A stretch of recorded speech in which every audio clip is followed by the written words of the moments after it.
Dallas's disaster year might only be getting worse. The Denver Nuggets beat Golden State on the road without Nikola Jokic, and the Miami Heat, since trading away Jimmy Butler, have been terrible. All of that and more in today's episode of NBA News. Hello everybody, welcome to Rusty Bucket. Subscribe to the channel and drop a like on this video, and check us out on Spotify and Apple Podcasts if you would like to enjoy this as an audio-only experience. Our first story of today is that the Luka Doncic curse continues to persist in Dallas, as they have just had an insane amount of injuries to an extent where they might end up having to forfeit. The Mavericks left Friday's game in Houston with 7 healthy players after Dante Exum suffered a season-ending left-hand fracture.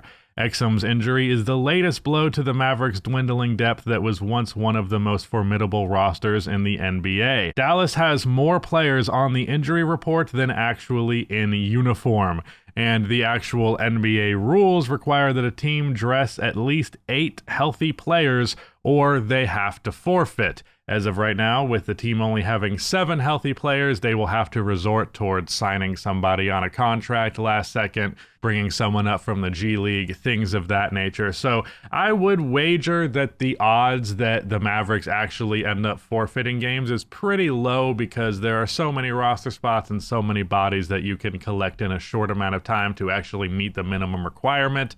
Not only do the Mavericks not want to do that, because of I don't even think their actual performance this year matters at this point. They're not going to make the playoffs. They're not going to do anything if they did. So that's out the door, but they still want to actually get the revenue from the games that they do participate in. So they're definitely going to find a way to do this. It says here that teams have gotten around it in the past by suiting up the minimum players, or even listing a player who's injured as not injured and then just not actually putting them in the game.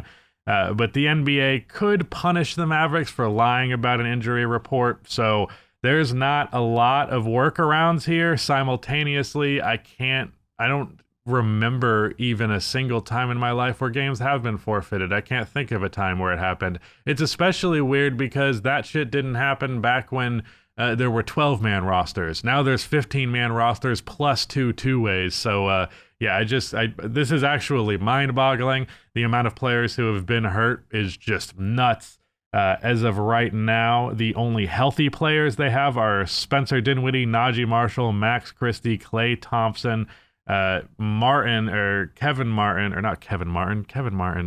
played a long time ago. Caleb Martin, just is like, he's day to day, so it says that he should be returning. Dwight Powell, and then two-way players Kessler Edwards and Brandon Williams. And you're looking at that rotation right there. That's very thin. You have 2 shooting guards who are basically the only real high-volume scorers of any capacity. Spencer Dinwiddie, who does have his moments these days, and Najee Marshall, who has his moments these days. But there's just not an NBA offense here, nor is there a particularly good defense. The only center you have available is Dwight Powell. Not only is Anthony Davis out, but you're not going to have Derek Lively for the rest of the year, and I believe you're not going to have Daniel Gafford for, if not all of the rest of the year, most of it. So the Dallas Mavericks are incredibly thin.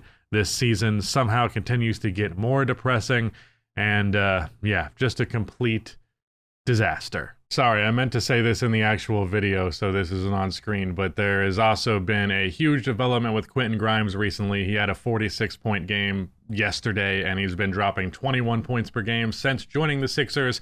So it's yet another disaster for the Dallas Mavericks, and I did cover that in today's Little Rusty Buckets video, so that link will be in the description and pinned comment. Go check that out. Absolutely crazy game last night between the Denver Nuggets and the Golden State Warriors, as the Nuggets managed to win a game without Nikola Jokic against a Warriors team that they've actually been catching the criticism that they've managed to dodge a lot of the team's best players in their recent winning stretch, because there's just been injuries to some of the top guys.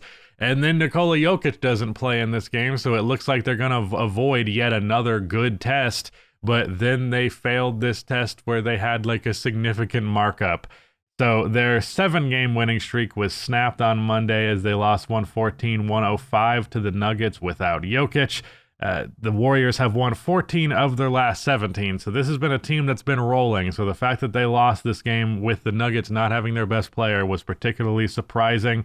Golden State overall trails Denver 0-2 in the season series, and the third and final matchup will be happening on April 4th in Golden State. Aaron Gordon scored a season-best 38 points. Russell Westbrook contributed 12 points and a season-high 16 assists as well as 12 rebounds. God damn. Jimmy Butler had 23 points, 8 rebounds, and 6 assists, but Steph only had 20. Michael Porter Jr. also had himself 21 and 10 and 5 assists, which for Michael Porter Jr., every assist counts double. So that's basically a triple-double for him.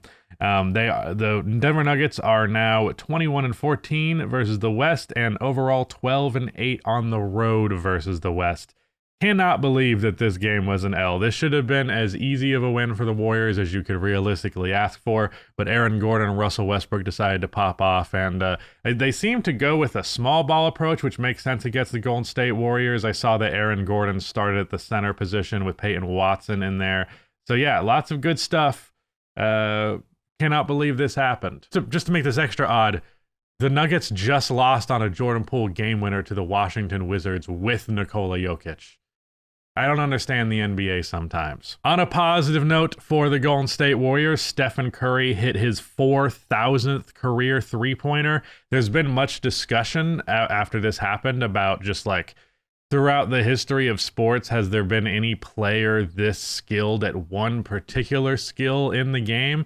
And at least in the NBA world, I can't say that there has been anybody who's as skilled at any one thing as Stephen Curry is at defense. What I have argued for a long time is it's hard to think of things that any individual skill that any individual is good at to the level that Steph is, period. Like any skill, not just sports, not just athletics, not just physical stuff, just skill across the board. I feel like there are very few examples of at least regular people who have a job that has that degree of skill to it, and very seldom examples of it just in the most brilliant minds of the world itself. Like the level of hand-eye coordination and feel that Steph has is inhuman. When people talk about athleticism, they say that Steph managed to succeed without athleticism, but they're completely leaving out the fact that hand-eye coordination is athleticism. And Steph has the best of any athlete that I have ever seen. I have, of course, am very limited as I am just a basketball watcher, so I can't speak for the other sports.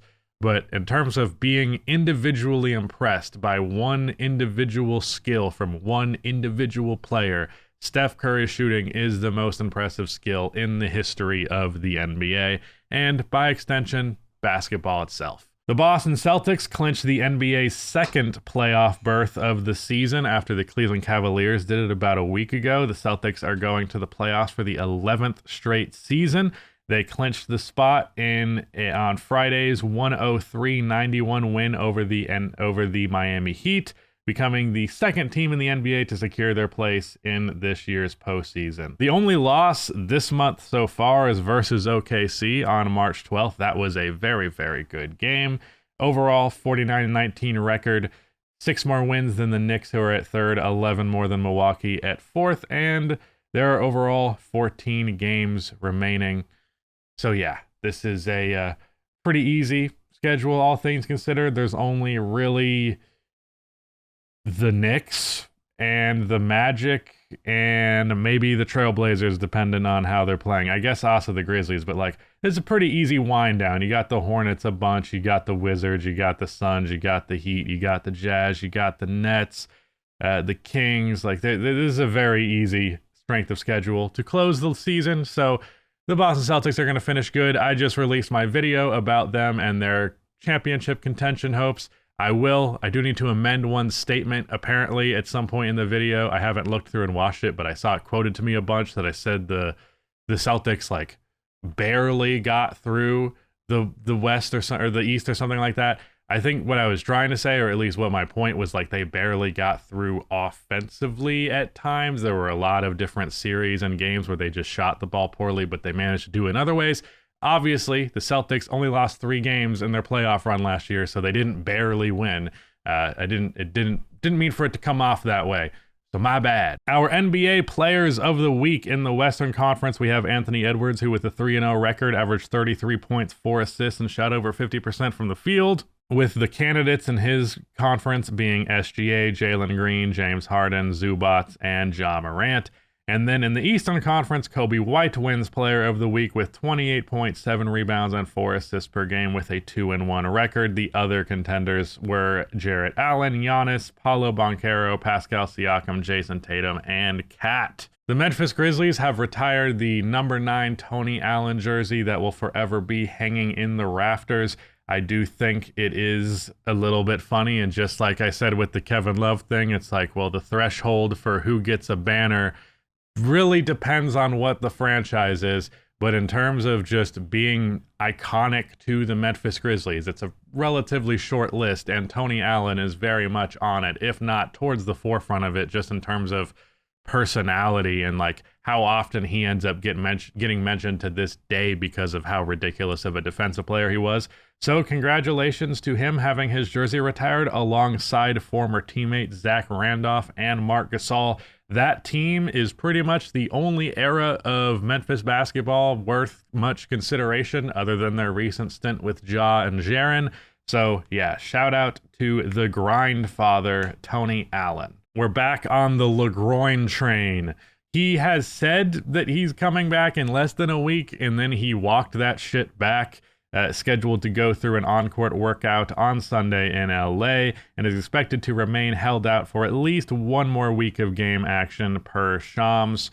Puts him out about 1 week ahead of his deadline to play enough games to remain eligible for awards this season. So if he does not return a week from this Sunday, as it is anticipated he will, then his odds of getting what it'll be 21, 22 straight all NBA selections, those odds will go down, and it will eventually go down to 0 if he does not hit the game threshold. So yeah, hopefully LeBron's groin will be okay. Want to give our quick condolences to Donald Slick Watts and his family. He just recently passed away. At one point in 1976, he led the league in both assists and steals and was named to an all-NBA first team. His assist averages was only 8.2, which I was surprised that led the league at the time. There was actually kind of a anti-true point guard renaissance in the 70s. Weirdly enough, the highest assist averages per game every year were not as high as they have been in most of years throughout history. So that's not that surprising, but I was like, wow, 8.2 led the league, huh?